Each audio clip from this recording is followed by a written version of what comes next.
Hello everyone, welcome to see you all and online obviously. Welcome back to introducing the creative industries, and now we're on our week 13 and our topic today would be creativity, creative cities and clusters. So it is actually a lot of different concepts here that we will be covering today, and it could get a little bit more theoretical than we usually are. So please just stay with me, and I really do hope that by the end of the session, you will find that this theory is extremely useful, and not it's just that it's useful, but also that you know how to make use of this theoretical framework to analyze the subject that you like, which will be something that I think we're gradually easing ourselves into for the final assessment. So let's start the lecture today. So here is the outline for the lecture today. To begin with, that we will be covering creativity as a concept, what it is.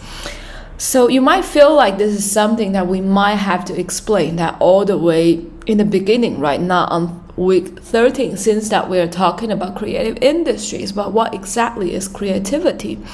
But I think it's great that we cover it in this term, and of course that because I designed the module to be this way. But the reason for it is actually that I want to take a look at how creativity can be framed in different ways, and in what ways that they're adopted and influence policy making at different levels. So once that we explained what creativity as a concept for the researchers, scholars, and policymakers, we will move on to the concept of creative city and also creative class, and some of the other different kind of approaches which utilized the concept of creativity as they were established as. So then we'll move on to two also pretty important concepts. One is network and the other is cluster. Those concepts and then also terms are strongly kind of like related to the discussion of creative labor, creative industries for many years already. And I think we'll be able to see why that once we cover those terms.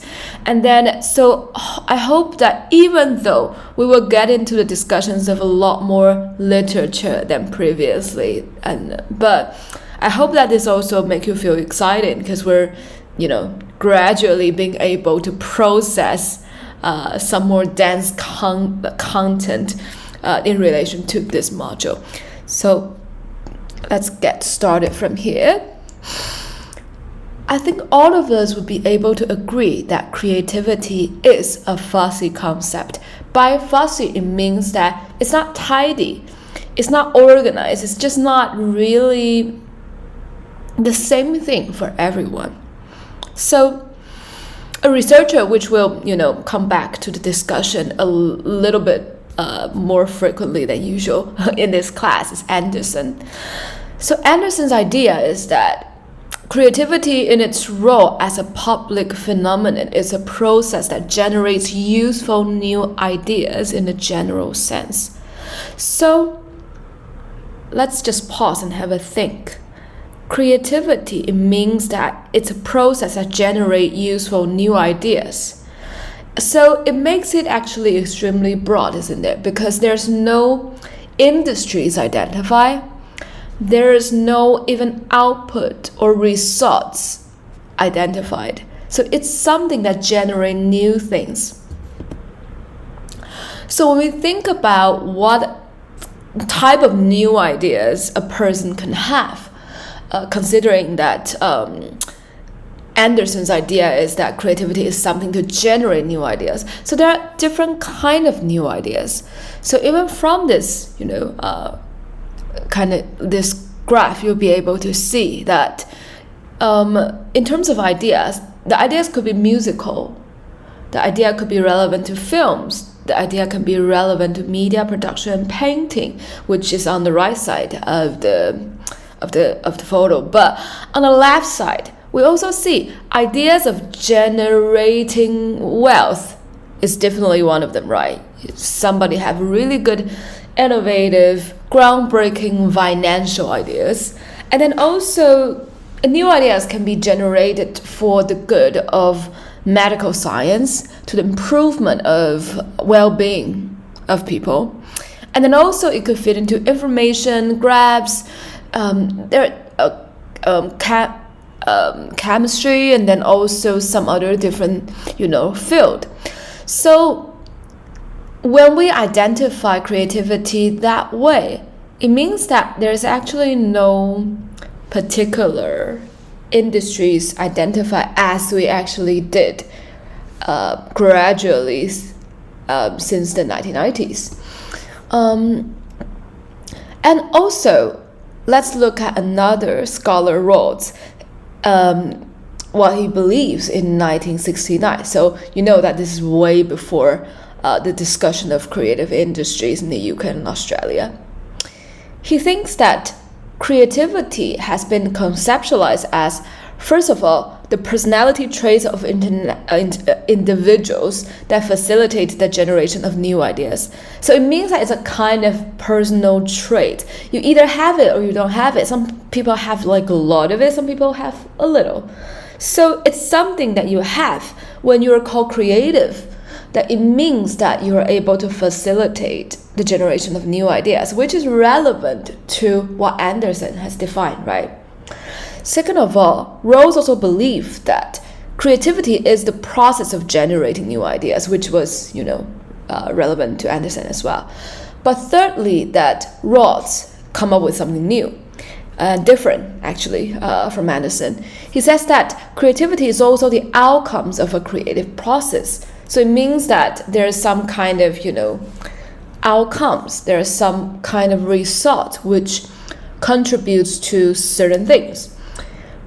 And last but not least, creativity is also defined, according to him, as the milieu's conducive to new ideas and behavior. It means that it triggers them, it contributes to the generation of new things. So another researcher, which is actually really relevant to the discussion of particularly creative class, is American scholar Florida. And Florida explained further in around 2002, so that was like way after Rawls already. He says that there are different kind of creativities, that because looking at Rawls' definition, we know that it's broad. We know that it could be the personal traits, it could be the process, it could also be the outcome, and it could also be something that help the new ideas to be generated. So, but Florida also said that, wait a second, there are different kind of creativity. Let's just try to see that what types of creativity there are. So he identified 4 types of creativities. First of all, scientific creativity. Second of all, technological or innovative creativity. Thirdly, economic and entrepreneurial creativity. Fourth, last but not least, artistic and cultural creativity. So as you can see now, that we would probably be able to say that a lot of the content that we cover in this module is definitely the fourth, right? Because we talk about music, we talk about film, we talk about intellectual property, but at the same time, they actually overlapped with all of the other kind of creativity.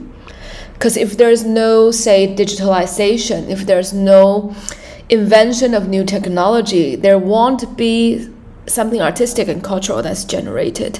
So in many ways, I think especially today, that we can't actually separate this type of creativities that black and white. But still, I think that this kind of typology could serve as a reference for us to ensure that we know which kind of creativity, or maybe plural, which kinds of them that we're discussing, as a kind of like a framework or theoretical tools. So, and also that when creativity is relevant to an organization, it means that it's not just down to one individual, but also maybe depending on organizational behaviors and process. From an organizational point of view, that collective sense-making, framing of issues that builds on existing social practices of problem-solving, agenda setting, and also creative interaction would also emphasize as something that is important, that is, contributing to changes and contributing to the generation of new ideas. So those are also the things that we usually discuss in relation to creativity. And in organizations that gradually people have started to emphasize the importance of creative processes, it means that in some organizations that they have more creative processes, in some that they may have less, and then having them are gradually seem to be something really important. And also there are scholars that have been writing about group norms, organizational structure, and leadership, and the importance of openness and dynamic context between individuals and teams and departments that will facilitate acceptance of new perspectives, so which are important for an organization to be creative. And we actually are able to hear a lot of those discussions these days, right? About organizational behavior, about in companies, their structures, are they more horizontal or are they more hierarchical, and in which way that it helps the employees and also the members in the organization to be able to create new things and not just be, oppressed. Not being able to deliver anything that is new or innovative. So gradually that in the 1990s leading to the 2000s, there have been more and more discussions about, so creativity is good, established by, the former researchers already, such as Andersson and Rhodes. But now that we have to think about what is it useful and what does it do for individuals, organizations in the society. So the research around those time has become really pragmatic than practical. So, and that leads to, as we know now, that the global development of creative industries. So here, that I think that these two photos might, illustrate that what we said previously about those process of generating ideas. So you can see one photo with people gathering around the table, and then they were sketching and maybe in discussion about, something that if they are able to generate new ideas. So that can be seen as a process of generating new ideas. But also that there is another possibility, which is people are working, on their own. In the big table, it's open space for sure, but people are just working on their laptop and so on. Those are different processes, isn't it? But I guess that if we are digging into looking more specifically into different work environments for different creative labors or even different occasions, that we would be able to tell that there might be certain type of environments fit better for different kind of organizations. And let's move on to why creativity is important. So according to what we mentioned, Andersson and Salling, that they believe this process is inherently dynamic, and that was important for the development of culture, technology, and institutions. So because we've covered so much about how important it is to generate new ideas and how that creativity will enable us to do so, their point is that it is not just about the development of new ideas, it's also about the development of culture, technology, and institutions. So this pretty much wrapped up the discussion which we already had so far today, right? So there are different kinds of creativities, but they are similarly important in different ways because they build up a momentum for us to develop different aspects, but really important things in our society. And also, these researchers also emphasize that it's not just important, but it's also really useful.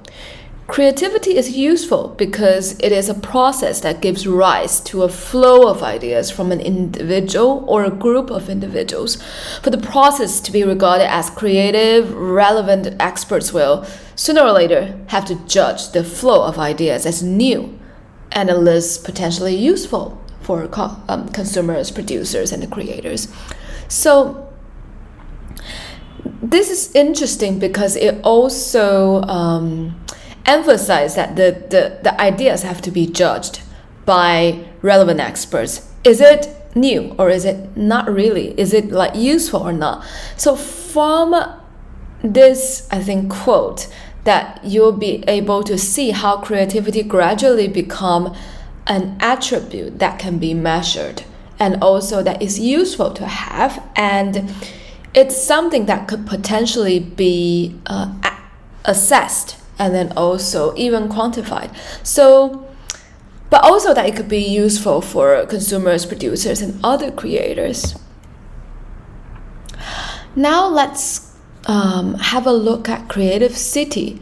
I think just by the sound of it, I think you might be able to picture a city such as Florence, a city such as maybe, say, New York, that is vibrant with different kind of cultures and apparently in different day and age.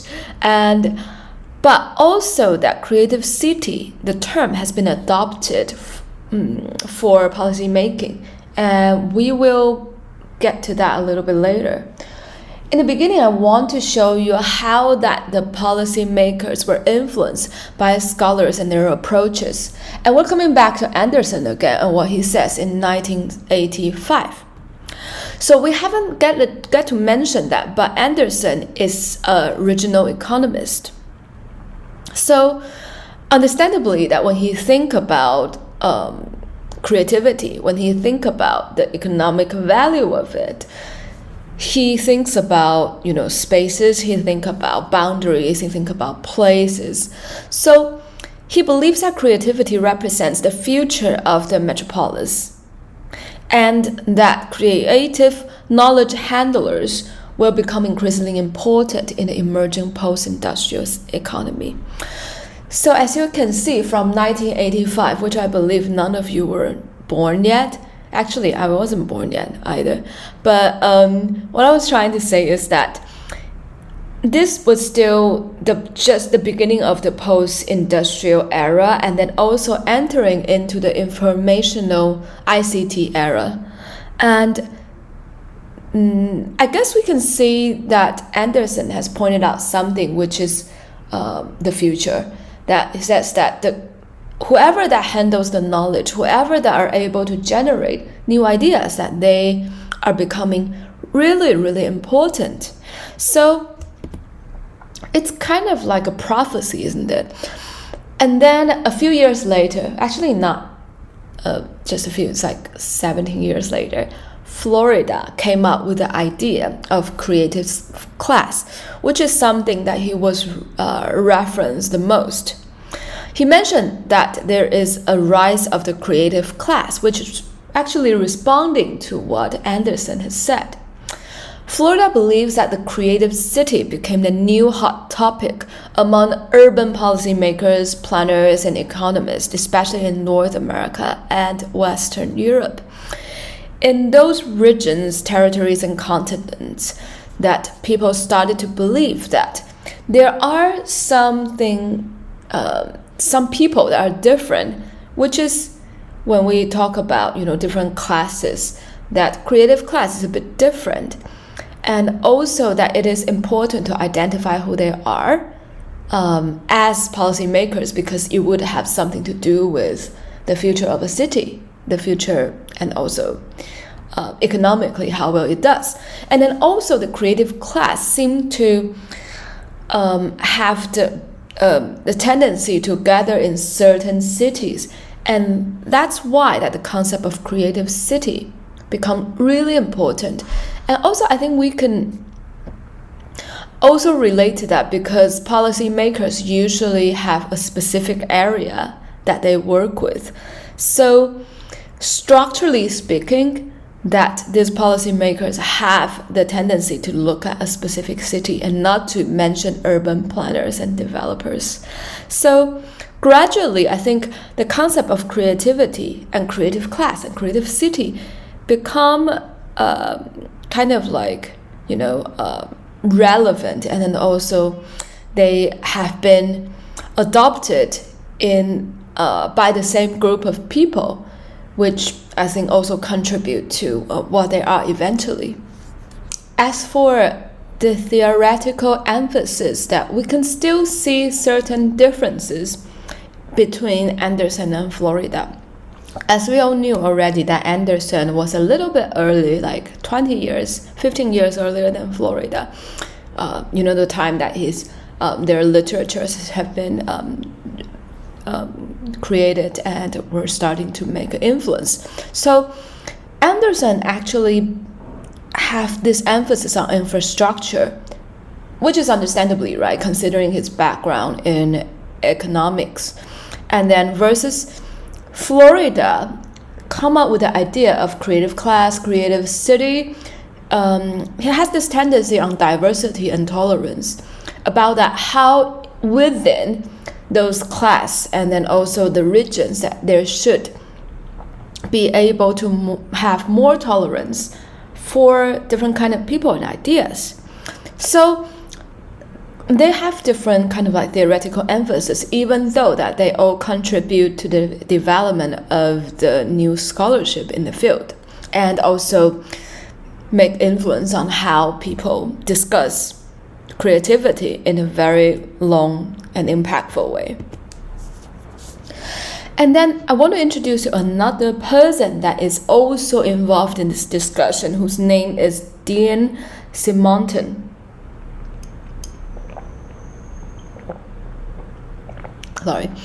So Dean Simonton is a psychologist, and he believes that there is the human need for external stimulation as the underlying cause of knowledge-related agglomeration economies. So he believes that people needs to be stimulated and then also to be kind of like, triggered externally, so that there will be a knowledge-related agglomeration economies. And so that knowledge can be kind of like, gathered, and then they would make influence on the economy.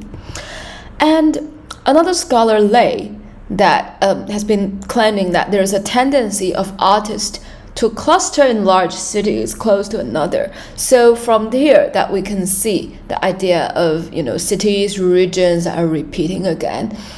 They also believe that large cities offer artists a suitable milieu in which to generate networks, relationship, facilities, and creative spillover effects within and across creative communities. So this is interesting because we gradually see how networks have been on the table and their influence has been, tons. And one thing that we mention a lot when we talk about the creative industries and or creative class would be the creative spillover effects. Spillover effects, it means that it's not just the industry or the firms and players themselves are growing, but also that it would stimulate other players slightly outside of the industries were like growing as well. So it is something that would be influential across the creative communities or even to different industries. So Lei also believed that artists in the cluster may develop a common language, joint interpretive contacts, and a shared knowledge base.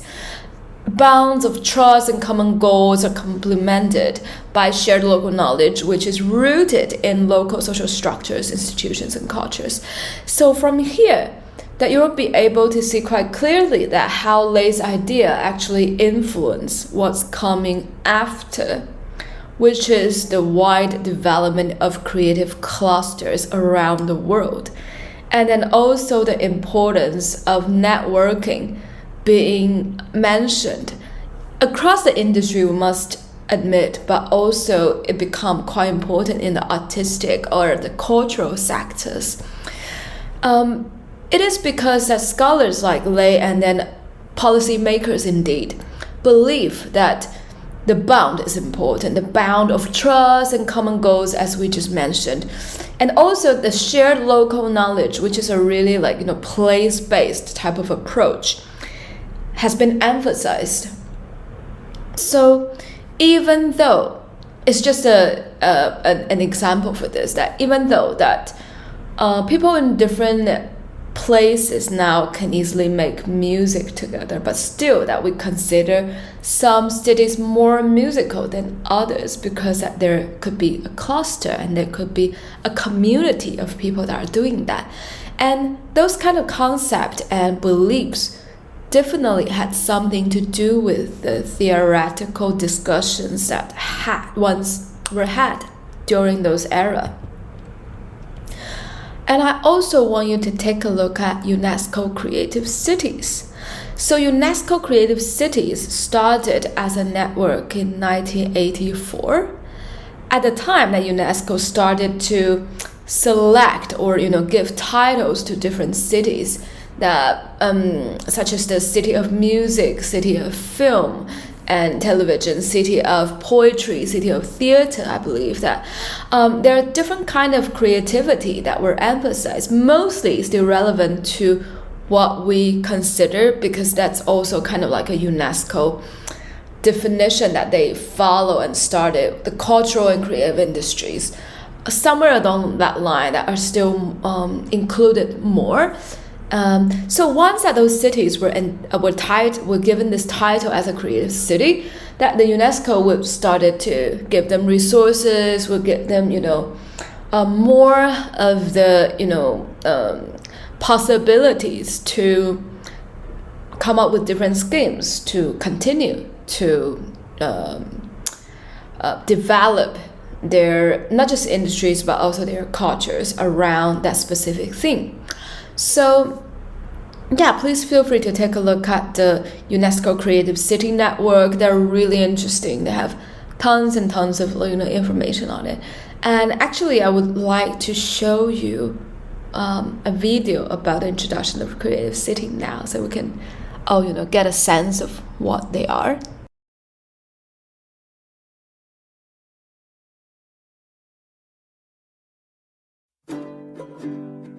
7 out of 10 people in developing countries will live in urban areas by 2050. Cities will play a fundamental role in our common pursuit of global sustainable development. Cities are hubs of human activities, linking regions and, increasingly, the rest of the world. They are places where economic, social, cultural and environmental dimensions of sustainable development converge and interact. The UN 2030 Agenda for Sustainable Development recognizes and highlights the importance of the local dimension in achieving the Sustainable Development Goals. To achieve the 2030 Agenda, cities can use culture and creativity as a driver to reinforce creative economy, social harmony, human development, technological innovation and scientific development approaches. In the present-day context, the outbreak of the pandemic has further illustrated the essential role of culture and creativity. Local and national governments have integrated culture and creativity in their immediate and recovery responses to the pandemic. Created in 2004, the UNESCO Creative Cities Network is the organization's flagship program on cities and sustainable urban development. Today 246 member cities in the network come from over 80 member states. With a forward-looking vision and a solution-oriented approach, the UCCN has recognized culture and creativity as strategic enablers towards achieving holistic urban development. Each member city is designated in one of the 7 creative fields, as a thematic focus for developing their strategies, policies and actions. Crafts and folk art, design, film, gastronomy, literature, media arts, and music. The UNESCO Creative Cities integrate culture and creativity into their policies, actions and plans. Main objectives of the network is to Strengthen international cooperation between cities. Develop partnerships with all stakeholders in urban development. Strengthen cultural and creative industries. Stimulate innovation and creativity. Provide equal access to culture. Integrate culture into development plans and policies. The main areas of action of the network are to share experiences and knowledge, build partnerships, initiate research studies, support policy development and build awareness and communication.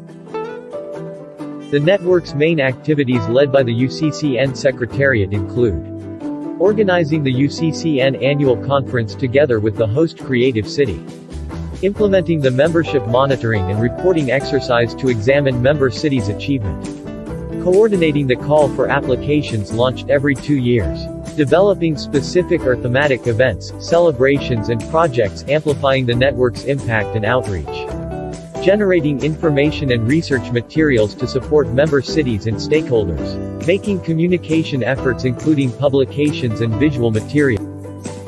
To know more about the UNESCO Creative Cities Network and its various member cities, visit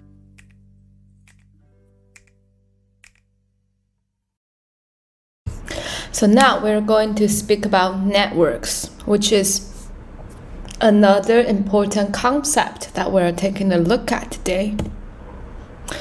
So what is a network? According to Carlson and other researchers, that a network consists of economic agents connected by links, which together constitute a structure defining a specific network. So it is definitely based on, some economic agents that are connected, but together they're willing to put some effort together to constitute the structure. And usually that when we discuss network theory, that we believe that networks provide horizontal links that cross institutional boundaries to put people and organizations in direct contact with one another. So this makes sense, right? When we say that, we should do some networking, we should be networking with someone, and something. But it is actually quite relevant that for us to recognize that it could be horizontal links, but it can also be like crossing institutional boundaries and so on. And the networks, we believe that they usually use modern information and communication technologies to facilitate rapid information transfer over any distance, but they also help create information.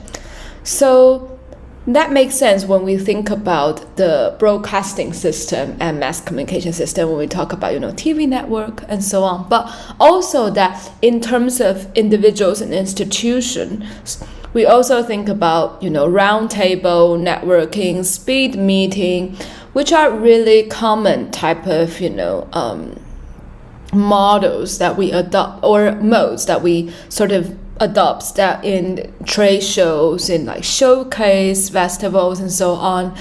And network is also something that we refer to as people connected to the network receive information. They need some specific type of information for them to thrive, so that they join the network, isn't it? And also these networks help in sharing and creating ideas. So, according to Cappelin, which is a researcher that has dedicated to research in networks in around early 2000, that 5 important characteristics of networks and network relations are identified. So first of all, networks can be open or closed. I think this might be quite easy to understand, right? Some network is more closed because it requires membership, it requires, referees, such as if you want to join BAFTA. BAFTA, for those of you that may not have heard of it, is the British Academy of Films and Television Arts. Yeah, so it's abbreviated as BAFTA. BAFTA has awards each year, but also they have member. If you want to be a BAFTA member, you have to be recommended by, I think, 2 of the other existing members, and also the decision will be made according to how high their rank is, and then in terms of like how many years and they have already been in BAFTA. If they're too new, then you might not have like stand a chance, something like that. But some networks can be open. Some networks can be, encouraging the others to join, so it's more accessible, that you might be able to look at the information or join the events even, without asking for permission or, freely. The second characteristic that's been identified is that the relationship, the link between two agents is categorized by a precise direction, mutual, control, or dependence. So there are different kind of relationship that might exist in the network. So it could be mutual, it means that I help you and you help me. And control, it means that, obviously one institution sort of have control over the other, or another institution that depend on another. The third characteristic of the network would be that each agent has a specific function, which it means that relationships and position, they're different. And fourth, each network could also be like normally linked to other networks. So the networks can be like crossing with each other and connected with each other. So they're not completely exclusive. Sometimes they have different functions with different networks. Last but not least, the relations existing at a given moment in a specific network are normally affected by the relations that existed in the same network in previous periods, due among other things to the existence of cumulative learning and general path independence. So from these 5 characteristics, you'll be able to see that there are different kind of dynamics and then also functions in terms of network, and then also there are different kind of network relations which can be analyzed in various ways. And so I want to give you an example of a members club which I've been to in London. It's called Soho's Club. And for those of you who has been to London would know that Soho is an area that is really like hipster now. But back in the days, all the Soho area used to be the center of the arts, where the artists would gather, would hang out, and as we said, that would network. So Soho's Club right now is a members club, and its members, back in the day, and some of them might be still really active in the club right now, include Lily Allen, Sting, and also a few heads of the records label. And so you can't just walk in there, even though that when you walk in there, you still have to pay for food and drink and service, and they're not cheap at all. But you actually need a membership to get into this club. So that membership can come from various different ways. It could be like you pay for a very high fee annually, or that you're recommended by someone else so that you can pay. Still, like you have to pay a specific like annual fee, and then you can go. So the point of a members club is actually to ensure that the people that even walk in this place are at the same socio-economic bubble or world as you do. When we think about it, it's a bit like wrong in a way, but also that's networking as considered by the members at the time. And it actually has a really long tradition. It's not just something that's modern. It just happened to be dragged into the members club once, and then it was really eye-opening, because I guess for me it's like really fancy restaurants which serves dinner, and then really fancy bars, but at the same time it's not really too different than the restaurants or the bar that you can just walk into, especially those ones that are more expensive, and so you have everything you want, a very fancy and delicious 3-course dinner and so on. But in a members club, what it actually takes to get in is the network, is the relationship, and then also people are there to kind of networking, right? So now that we are getting on to the 4th, which is also kind of like the last concept that we will be discussing today, that is clusters. So what is a cluster? That I think it's not really too difficult to know what it means by knowing this vocabulary. That cluster, it is generally conceived as a non-random spatial concentration of economic activities, according to Allison and Glasser. And from here that you see that I put on the photo of, you might be able to recognize it, isn't it? It's the Songshan文创园区. Sorry, it's like Songyan. So it is a creative cluster in Taipei. But when we look way back to the beginning of 20th century, 1920s, Marshall has already identified cluster for some other use, because back then that I think no one's actually framing creative industries as creative industry, even though that the artistic processes and then also creative work might had already existed at the time. But cluster, according to Marshall, was defined as a common labor pool or a supply of intermediate input. So intermediate input means a good and service that are able to create other goods and service. So they're not just the service and goods themselves, but they're able to produce something else. And also that cluster also has information and knowledge spillovers. As we explained about spillovers, it means that external and marginal benefits as usually created by it. And then also that for clusters, that it is important to identify the local proximity effect. It means that when different firms, individuals, organizations are close, are proximate to each other, and then they will be generating more worth and value. And also accessibility is important, because when they're geographically close, they are able to access something from one another, and they're able to work together, they're able to collaborate, and they're able to maybe have exchange of resources with one another. So that's what cluster was. And then you can see that at Marshall's time, the sense about cluster is still more concentrating on industries, on industrial practices, and on maybe factories or some other forms of firms. But the creative industry seems to adopt that concept and also to acknowledge the importance of knowledge spillover, local proximity effect, and accessibility just the same.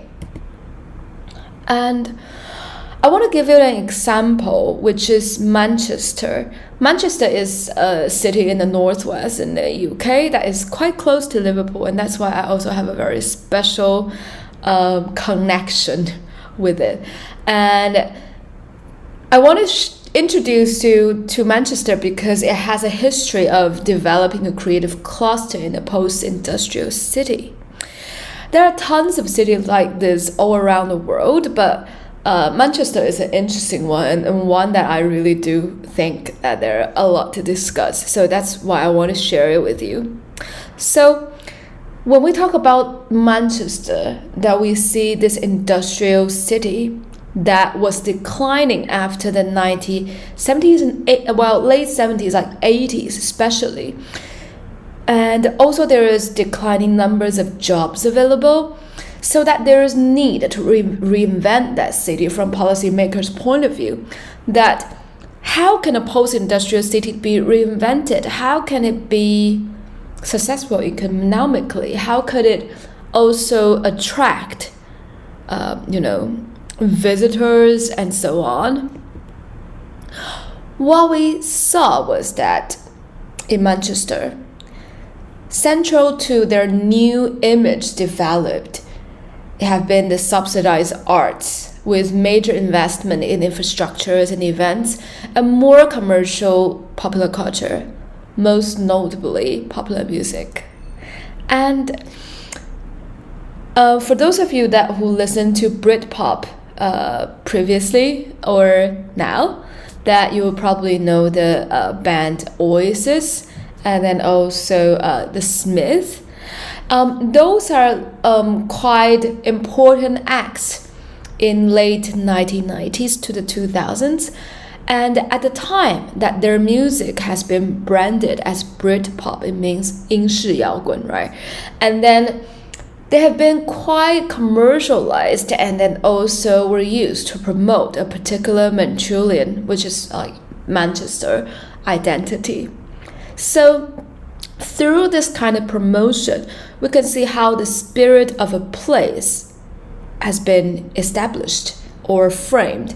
And then also that there has always been celebratory text about the connections between the music, the musicians, and the city, how they're made, and then also how important, significant those musical heritage is. So that's how they do it. Partly, of course, it's not everything, but that's how the city has been branding themselves with a new image, which is relevant to the cool stuff, which is relevant to commercial public culture and arts and music and the cool bands, and move away from the old image, which is strongly, deeply connected to its industrial past. So if you ever have a chance to visit Manchester, you'll be able to see graffiti of musicians are from there everywhere. And then also you will see Liam Gallagher, one of the members of Oasis that is the ambassador of the football team. And then also they have this like, well, actually that's his, he has this like clothing chain, I think, called Evergreen. Right, and then you can see just like there are a lot of commercial activities that are relevant to the public culture and music, and obviously it is a really vibrant scene. But also, when we know a lot better about how the cluster has been developed, we'll know that it actually has a lot to do with the policy making as well. It's not just out of nowhere, or it's not necessarily 100% bottom up. It has a lot of other external factors that drive it towards that direction. And as you could imagine already, there has been and there is still criticism over how the creative industries are heading to this day with such strong emphasis on networks and clusters that O'Connor and Gu are among the researchers and scholars that have criticism over this. They said that these locations have longer histories of artist and cultural business involvement in local social, environmental, and political issues. So it means that the artists have always been there, the cultural business have always been there, but then somehow that they seem to be taken over by the economical, especially, and the social and environmental concerns, and to be organized in some certain specific ways. They also suggest that if gentrification implies a process of residential substitution of lower but higher income socioeconomic groups, then this was also about the substitution of cultural production by new kinds of upmarket residential development and its lifestyle consumption and encounterment. This is a really important point to make, because even till today, there are lots and lots of areas and places in the world that they were gentrified because that they have arts there to begin with. And by gentrified, for those of you who might not be familiar with this concept, it means that the developers came in and then to drive up the price of the properties and the rent significantly. And gentrification usually, there might not be any exception, drives out the artist and cultural organizations were there to begin with, because they just can't really afford the price anymore. So this point might still have some influence and then also might still stand in today's society, because that process, when it kicked in, it actually replaced the residents of the lower income by the higher income. And the higher income socioeconomic groups might not be the artists themselves, they are the consumers of the arts. So they also mentioned that the substitution of place and production by spaces of consumption is identified by Sharon Suking, who is a very, very important scholar. She wrote a lot about creative cities and then also gentrification and its relationship. So she said that cuts across creative as well as older manufacture-based industries. So let's talk about Manchester a little bit more. What you can see now is the new media city developed gradually after the 2010 in Manchester. And you can see an arena, you can see BBC Manchester there, you can see a lot of companies, and then also even I think the Voice of UK had their audition, and then also the shooting over there. It is definitely beautiful and magnificent from this view, but it's also something that is just newly developed. The policymakers and then also the urban developers have always been interested in seeing how that potentially the image of an artistic creative city could bring. And so that's why it makes this topic really complex and also contesting. And the questions that we can ask about this would always be that who is taking charge and who it was benefited, right? So when we think about this in Taiwan per se, that Huashan Arts Cultural Park that I'm sure a lot of you have been to, that it does, I think, create an artistic scene that in terms of exhibitions and activities over there, but also that the ticket price of the exhibitions and also the food and drinks there aren't particularly cheap or affordable to some communities. So this is a question which I would like to pose and then to ask you to maybe just to think a little bit more about this, that we will be able to talk about in our discussion time.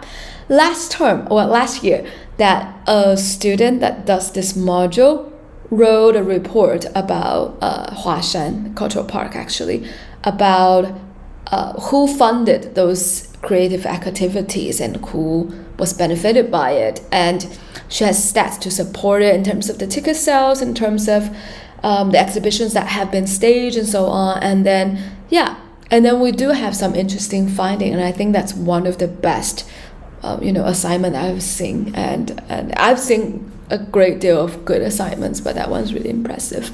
But so I would definitely encourage you to think about this kind of dilemma in terms of developing an urban area, and somehow that to some extent that who it would benefiting could be against who was the ones that originally make the area interesting. And so this is a video about Media City in the UK, and I would love to watch this with you at least a little bit, so we get to know a bit more about Media City, which I just introduced you to about.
So I would like to come back to the discussion of the sector development that we mentioned that is relevant to the creative industry policy as the final bit of thoughts that to share with you.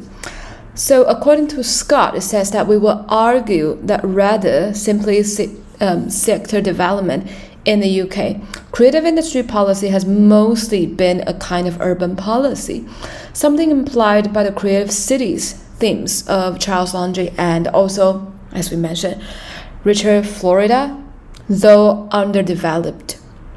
And they continue to argue that in terms of an emerging urban, cultural, and creative industries policy narrative, there was certainly a symbiosis between the city council, local elites, and the creative sector in terms of image, with the latter clearly benefiting from a locational brand.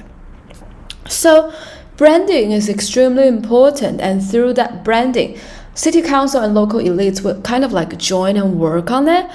And this is something that leads to collaborating with policymakers and then also maybe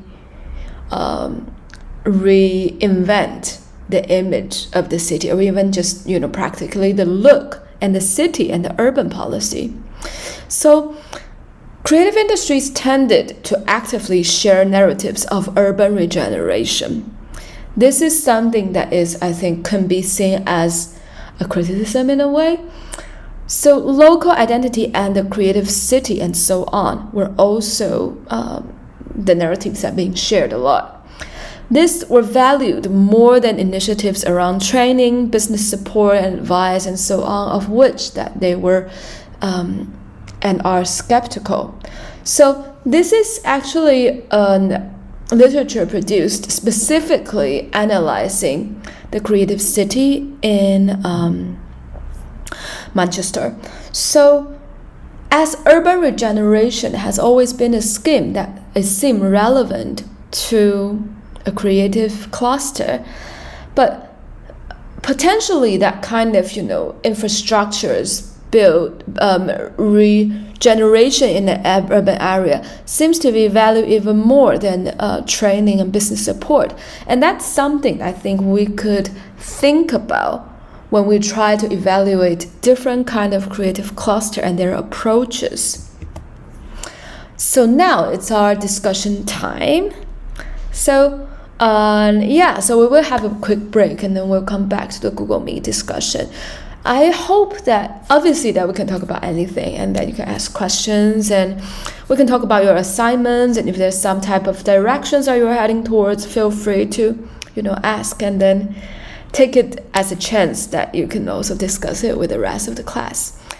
But also I think it would be great if we can discuss first what makes a city creative, and we can draw specific examples based on our experience of the place. I remember last year that when I ran this module that there are different kind of cities being written, and Tainan for various times actually. That's a good city to kind of write about this topic. Secondly, what are the benefits of receiving a title of the UNESCO Creative Cities? We've watched the videos together, so I think you might have an idea about what they do and what they can, bring. So are there any downsides or issues in relation to that? That's something that you could either do a little bit of like desktop research really fast, or you can just think on the top of your mind that is there going to be any downside or issues. So thank you for joining the lecture today. So far you're doing great, and then I'll see you in our discussion in Google Meet.